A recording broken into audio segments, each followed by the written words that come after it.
वचनों को पूरे किए। साथियों, आज मध्य प्रदेश की बारी है। हमने मध्य प्रदेश की जनता को जो वचन दिए हैं, आदरणीय राहुल गांधी जी ने, कमलनाथ जी ने मिलके, आदरणीय खड़गे जी, सोनिया जी ने और प्रियंका गांधी जी ने मिलके किया है। चाहे वो खेती किसानी से संबंधित हो, नारी सम्मान से संबंधित हो, खेती और घर की बिजली से संबंधित हो, मुख्यमंत्री कन्यादान योजना से संबंधित हो, या वरदान स्वास्थ्य बीमा योजना से संबंधित हो, साथियों, या आवास योजना से संबंधित हो, बेरोजगारों को रोजगार देने से संबंधित हो, पढ़ो और पढ़ाओ योजना से संबंधित है। जो वचन पत्र आप जो देख रहे हो, मैं आपको आदरणीय राहुल गांधी जी के बिहाफ पे कह सकता हूं कि जैसे ही आप लोग 17 तारीख को हाथ के पंजे का बटन दबाओगे, 3 दिसंबर को रिजल्ट आएंगे और उसके बाद जैसे ही कमलनाथ जी शपथ लेंगे मुख्यमंत्री की, साथियों, मैं बताना चाहता हूं, जितने वचन दिए हैं आदरणीय राहुल गांधी जी के इशारे पे, सारे के सारे वचन मध्य प्रदेश की सरकार के कानून बनेंगे और आप सब उससे लाभान्वित होंगे। साथियों, आप सबसे मेरा आग्रह है, आपको आदरणीय राहुल गांधी जी को सुन के, उनके संदेश और उनके मैसेज को हमारे तीनों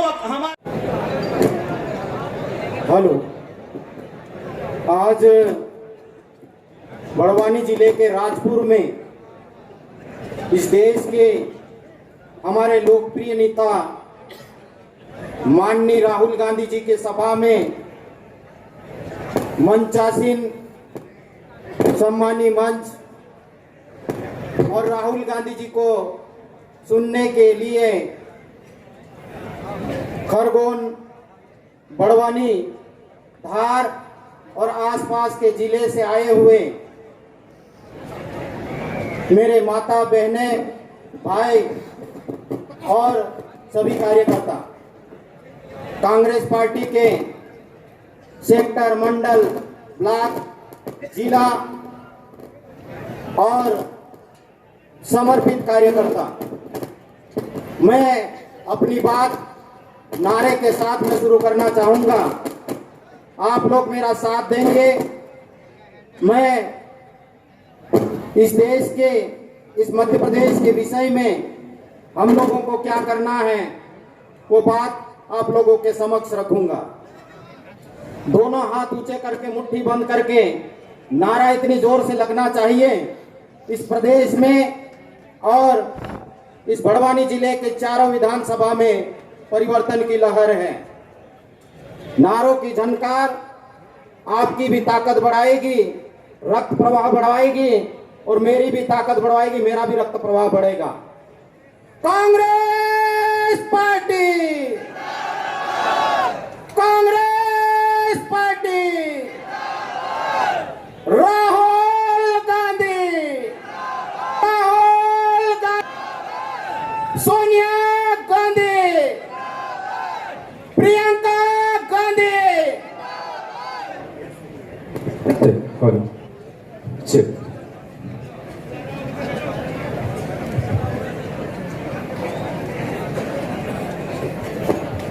रुकावट के लिए खेद है, लेकिन कंटिन्यू है।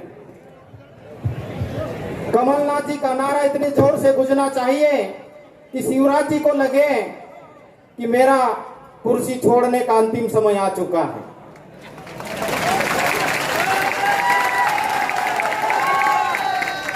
जय जय कमलनाथ, जय जय कमलनाथ, जय जय कमलनाथ। एक शपथ इस मध्य प्रदेश के नाम से, देश के नाम से और देश के संविधान के नाम से नारे के माध्यम से लेना है। भारत देश की रक्षा कौन करेगा? जोर से आवाज आना चाहिए। भारत के सपूत है और भारत देश की रक्षा हमारी जवाबदारी है। भारत देश की रक्षा कौन करेगा? भारत देश की रक्षा कौन करेगा? संविधान की रक्षा कौन करेगा? संविधान कौन करेगा?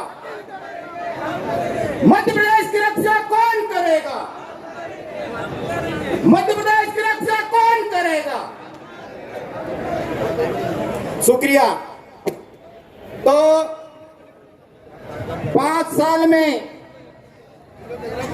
के पवित्र प्रक्रिया में चुनाव एक अनिवार्य अंग है और मध्य प्रदेश में विधानसभा चुनाव 2023 धीरे धीरे अपने रंग में आ रहा है और यह चुनाव सिर्फ चुनाव नहीं है मेरे भाइयों और बहनों, यह चुनाव हम लोगों के भविष्य का फैसला करने वाला यह चुनाव है। यह चुनाव इस देश के, इस मध्य प्रदेश के गरीबों की रक्षा करने वाला चुनाव है। यह चुनाव इस प्रदेश की माता बहनों की अस्मिता का रक्षा करने वाला चुनाव है। यह चुनाव इस प्रदेश के किसानों की रक्षा करने वाला चुनाव है। यह चुनाव इस प्रदेश के किसानों की रक्षा करने वाला चुनाव है। यह चुनाव इस प्रदेश के व्यापारी वर्ग की रक्षा करने वाला चुनाव है और यह चुनाव इस प्रदेश में चाहे वह किसी भी जाति का हो, चाहे वह किसी भी वर्ग का हो, चाहे किसी भी धर्म का हो, सबकी रक्षा करने का यह चुनाव है। यह चुनाव इस प्रदेश में जो बेरोजगारी छाई है, बेरोजगारों को रोजगार दिलाने वाला चुनाव। यह चुनाव इस प्रदेश में जो घोटालेबाज सरकार काबिज है उसको उखाड़ फेंकने वाला चुनाव। यह चुनाव इस प्रदेश में जितने भी प्रतियोगी परीक्षा देने वाले मेरे बच्चे हैं, मेरे भाई हैं, उनके भविष्य का फैसला करने वाला चुनाव है। इसलिए आप सिर्फ बीजेपी और कांग्रेस की बात नहीं करेंगे, फूल और कमल की बात या कांग्रेस के पंजे की बात नहीं करेंगे, बल्कि हम लोगों के भविष्य को दे।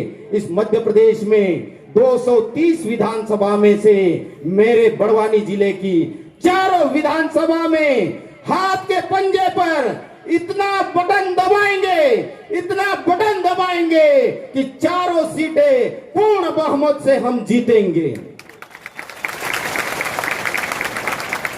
और चूंकि मुझे क्षेत्र का खरगोन बड़वानी लोकसभा क्षेत्र का प्रचार आया है, तो जो बाकी की 4 सीटें खरगोन जिले की उसको भी हम पूर्ण बहुमत से जीतेंगे, क्योंकि उनका निरंतर चल रहा है, लगातार चल रहा है। जहां पर काम करने की जरूरत है, अब की बार भारतीय राष्ट्रीय कांग्रेस पार्टी पूरी ताकत के साथ में, पूरी रणनीति के साथ में, पूरी सूझबूझ के साथ में चुनाव लड़ रही है। इसलिए गरीबों, मेरे किसान भाइयों को, आदिवासियों को, दलितों को, गरीब तबका का कोई भी व्यक्ति हो, चाहे ब्राह्मण हो, क्षत्रिय हो, वैश्य हो, चारों वर्ण के लोग हो, चिंता करने की कतई जरूरत नहीं है, क्योंकि अब की बार मध्य प्रदेश में कमलनाथ की सरकार आ रही है। माननीय कमलनाथ जी की बात मैं इसलिए इस मंच से करना चाहूंगा कि माननीय कमलनाथ जी इस प्रदेश में जब मात्र 15 महीने के लिए मुख्यमंत्री बने थे, जनता ने तो पूर्ण मैंडेट दिया था, लेकिन इस प्रदेश के गद्दार नेताओं ने, जिनके डीएनए में गद्दारी है, वो चाहे आजादी की लड़ाई हो, अंग्रेजों से लड़ने की बात हो, उस टाइम पे भी गद्दारी की और हमारी कमलनाथ सरकार के साथ में भी गद्दारी की। और ज्योतिरादित्य सिंधिया ने 22 विधायकों के साथ में बिक गए। जनता का फैसला, मतदाता का फैसला उनसे पूछे बगैर कर दिया। ऐसे गद्दारों को हमको मुंह तोड़ जवाब अब की बार देना है।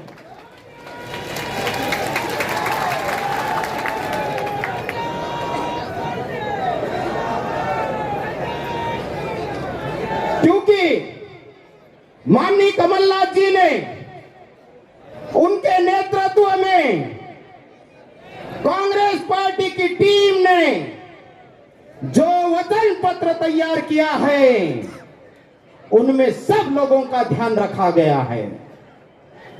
फिर चाहे विद्यार्थी वर्ग की बात हो, मजदूर की बात हो, किसान की बात हो, व्यापारी की बात हो और सरकारी कर्मचारी की बात हो या मेरी माता बहनों की बात हो, सबको ध्यान में रख के वचन पत्र तैयार किया गया है।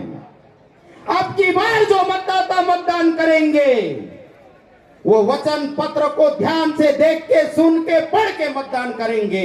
इसलिए हमको चिंता की कोई बात नहीं है, क्योंकि अब वो जमाना नहीं रहा। क्योंकि ये चारों की चारों सीटें आरक्षित सीट है और आदिवासी सीट है।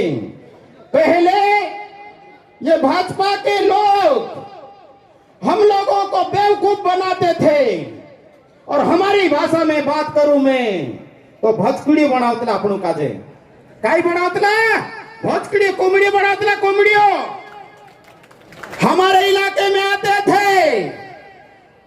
जब हम बचपन से देख रहे हैं, दारू बांटते थे, मुर्गे बांटते थे, बकरे बांटते थे और पैसे बांटते थे और हम लोगों को बहकावे में लेके हमारा जो करोड़ों का मत होता था वो लेके चले जाता था।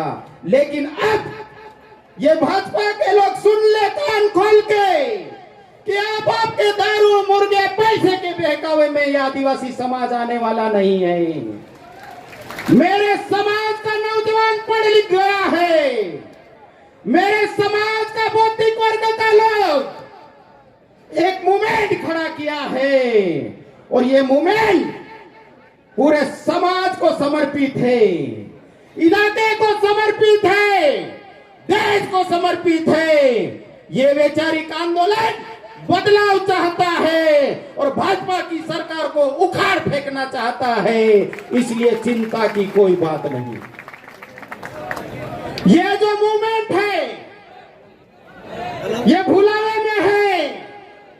हम लोगों को नाना प्रकार के संबोधन ये बीजेपी के दगेबाज और चालबाज लोग देते हैं। ये तो जातिवाद है, ये तो अलगाववाद है, ये तो राष्ट्र को तोड़ने वाले लोग हैं। लेकिन मैं उनको कह देना चाहता हूं माननीय राहुल गांधी जी के मंच से कि आदिवासी को देशभक्ति तुम क्या सिखाओगे। देश का आजादी का इतिहास यदि उठा के देखोगे तो सबसे ज्यादा कुर्बानियां इस देश के आदिवासियों ने दी है और आज भी यदि कुर्बानी मांगेगा ये देश तो सबसे पहले गोली मुझ पे चलना चाहिए। मैं आदिवासी का बेटा हूं, उसके बाद में बाकी की गोलियां चलना चाहिए। आप क्या सिखाओगे देशभक्ति हमको? आप क्या सिखाओगे देश प्रेम की भावना हमको? आप तो हमको धर्म के नाम पे लड़वाना चाहते हो, पंथ के नाम पे लड़वाना चाहते हो, पार्टी के नाम पे लड़वाना चाहते हो। लेकिन जमाना गया, अब देश का युवा जाग चुका है। अब उखाड़ फेंकेगा ऐसे लोगों को और मुंह पे तमाचा मारेगा, बोलेगा उल्टे पैर लौट जा, नहीं तो हम आदिवासी असली रूप में आ जाएंगे।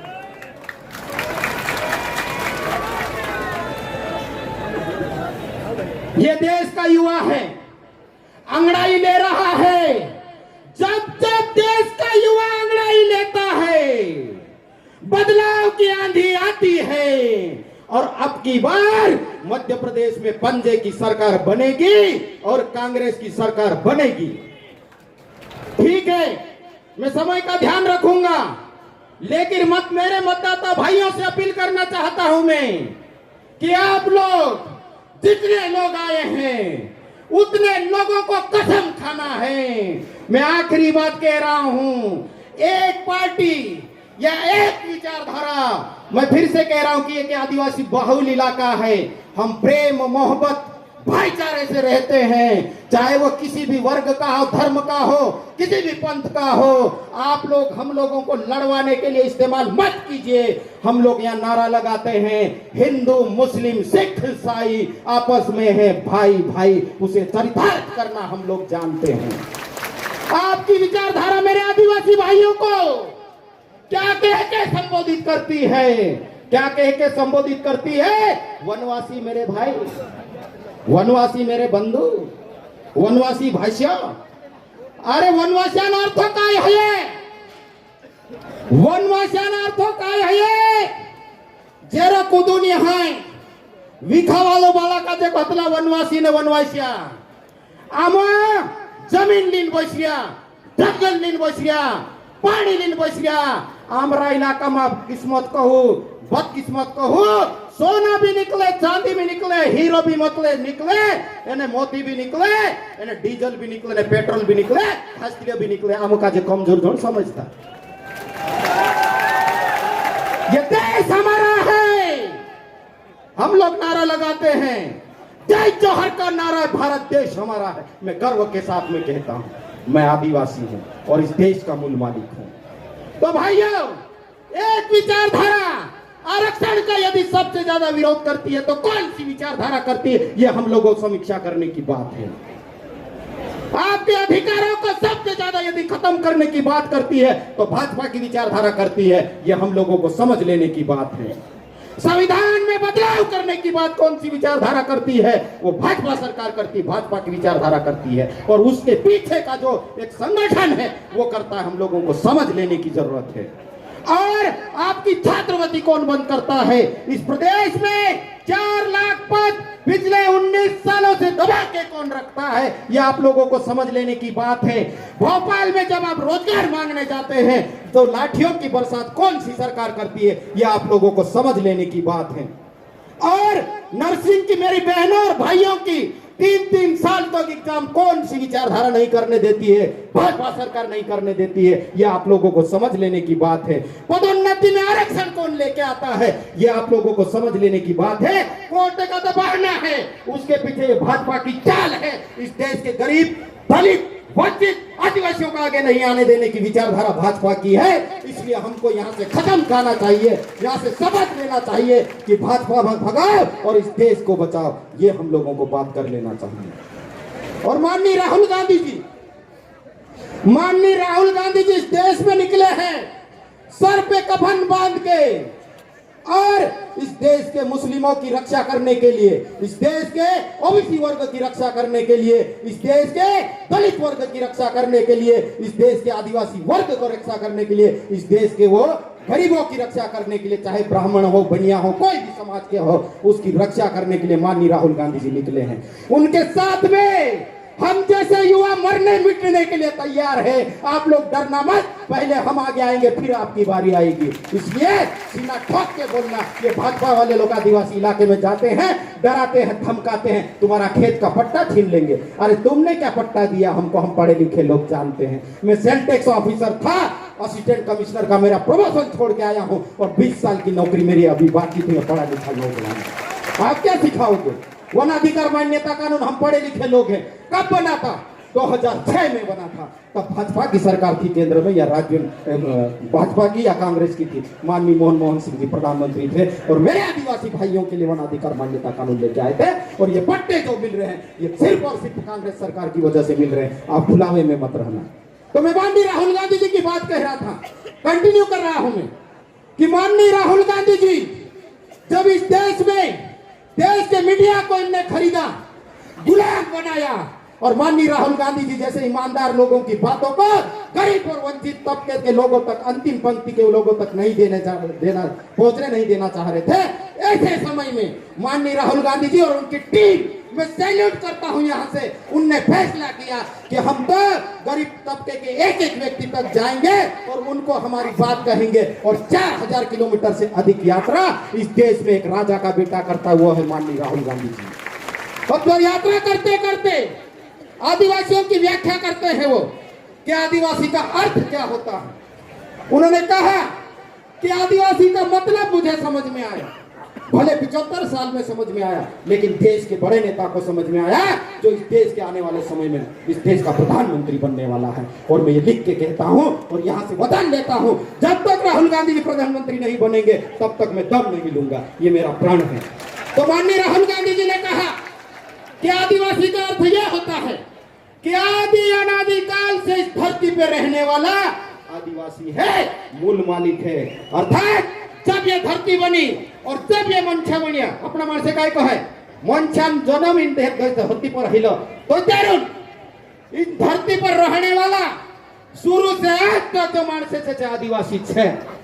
अर्थात धरती की उत्पत्ति से लेकर आज तक जो लोग इस धरती पे रह रहे हैं वो आदिवासी है और वो इस देश के मूल मालिक है। जब आदिवासी समुदाय इस देश का मूल मालिक है तो जल जंगल जमीन और खनिज संपदा पे पहला राइट्स आदिवासियों का है। माननीय राहुल गांधी जी वहां नहीं रुके। आप लोगों के अधिकारों को ये भाजपा की सरकार और उनके पीछे का एक कुचथ रखने वाला विचारधारा ने आपके अधिकारों को खत्म किया है। मध्य प्रदेश में आप लोग कांग्रेस की सरकार बनाओगे, देश में कांग्रेस की सरकार बनाओगे तो आदिवासियों के जो अधिकार है धीरे धीरे करके हम पुनः लौटाएंगे।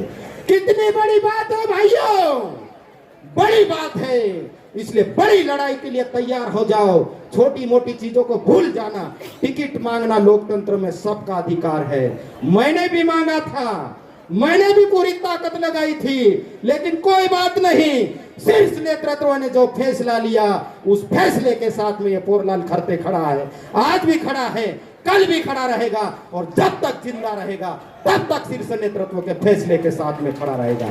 तो मैं चारों बल्कि 8 विधानसभा के लोगों से निवेदन करता हूं, मैं इस मंच के माध्यम से, चूंकि देश का बड़ा नेता आज हमारे बीच में आ रहा है, कि आप लोग छोड़िए छोटी मोटी बातों को और कांग्रेस पार्टी ने जो प्रत्याशी दिए हैं उनके पंजे के मोहर पे, बटन पे दबाइए 17 तारीख को बटन, और जब पेटियां खोले तब इन भाजपा वालों को लगना चाहिए कि ये क्या चमत्कार हो गया, चारों तरफ कांग्रेस और कांग्रेस के ही प्रत्याशी जीत रहे हैं। बहुत इशारे हो गए, बोलूंगा तो दिन भर बोलते रहूंगा, लेकिन और भी लोगों को, हम लोगों को सुनना है, हम लोगों को सुनना है। हम अनुशासित लोग हैं और मैं कह देना चाहता हूं, मेरे इलाके के जो आदिवासी भाई बहन हैं, यदि पोरलाल खड़ते और उनके आंदोलन से प्रेम करते हैं तो अनुशासन में रहना, हिंसा का मार्ग कभी मत अपनाना, प्रेम मोहब्बत की लड़ाई लड़ेंगे। राहुल गांधी ने नफरत छोड़ो भारत जोड़ो करके निकले हैं और प्रेम की दुकान लगाई है, उस दुकान में हम ग्राहक बनेंगे और पहले ग्राहक आदिवासी होंगे। हिंसा में आदिवासी समाज न पहले विश्वास करता था, न आज विश्वास करता है, न कल विश्वास करेगा। ये तो हमको बहकावे में लाते हैं, लेकिन इनको हम उल्टे पैर लौटाएंगे अब हमारे क्षेत्र से। तो साथियों, मैं नारे के साथ में अपनी बात को खत्म कर रहा हूं। यदि मेरी बात अच्छी लगी तो नारे का प्रतिसाद इतना मिलना चाहिए कि भाजपा वालों के कान में रात के सोते टाइम में सपने में आना चाहिए कि ये जिंदाबाद का नारा इतना गूंज रहा था, क्या करें अब, किधर जाके बात करें, हमारे लिए जगह नहीं बची। ये बात आपके नारे से आना चाहिए। कांग्रेस पार्टी, कांग्रेस पार्टी, राहुल गांधी, राहुल गांधी, जय जय कमलनाथ, जय जय कमलनाथ। और जोर जुर्म के टक्कर में संघर्ष हमारा नारा है। अरे जोर जुर्म के टक्कर में जय जवान, जय जवान। आखिरी बात नारे के बाद में कह देना चाहता हूं, क्योंकि ध्यान इधर आ जाता है लोगों का नारे के बाद में। माननीय राहुल गांधी जी इस देश में ओबीसी वर्ग की बात कर रहे हैं। मैं ओबीसी के भाई बहनों से विनम्र हाथ जोड़ के अपील करना चाहता हूं कि मेरे देश के लोकप्रिय नेता के साथ में खड़े होइए। आप फालतू के चक्कर में मत पड़िए, धर्म और पंथ के चक्कर में मत पड़िए। राहुल गांधी जी आपके लिए ईमानदारी से लड़ाई लड़ रहे हैं, जातिगत जनगणना करने की बात कर रहे हैं और इस देश में ओबीसी आरक्षण को पूर्णतः लागू करने की बात कर रहे हैं। यदि आप लोग खड़े हो गए तो दुनिया की कोई भी ताकत इस देश में कांग्रेस की सरकार को बनाने के लिए रोक नहीं सकता। बहुत बहुत धन्यवाद। जिंदाबाद, जोहार, आपकी जय, सेवा।